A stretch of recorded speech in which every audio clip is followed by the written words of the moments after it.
Pemirsa, terima kasih Anda masih bersama kami.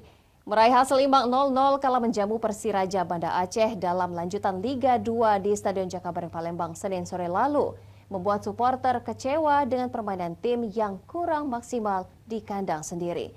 Seruan pemecatan pelatih dan pemain bergema, bahkan supporter menggeruduk Laskar Wongkito saat memasuki bus Sriwijaya. Sriwijaya FC tak mampu memanfaatkan status tuan rumah yang didukung ribuan supporter Laskar Wongkito. Seruan kekecewaan bergema di stadion dan berlanjut di halaman Stadion Gelora Sriwijaya Jakabareng Palembang.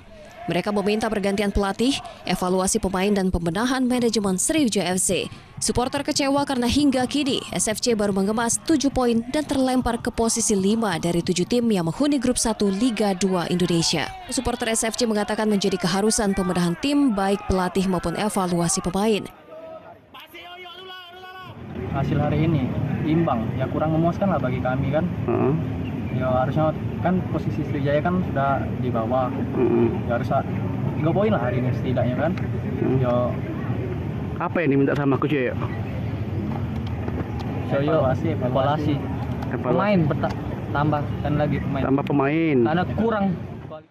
Sementara itu pelatih Sriwijaya FC M. Yusuf Prasetyo mengatakan meski imbang dirinya tetap mengapresiasi kerja keras pemain dan segera fokus pada 2 laga selanjutnya. Terkait desakan mundur, pria yang akrab disapa Coach Yoyo menyerahkan keputusan pada manajemen. Dirinya juga meminta maaf pada supporter SFC. Keputusan itu normal.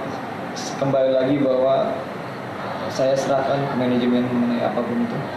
Untuk supporter di luar, ya saya mohon maaf sebesar-besarnya. Kita nggak ada yang mau kalah, apalagi Sri di sini. Tidak ada satupun orang yang mau Sri atau apa gitu. Saya mohon maaf.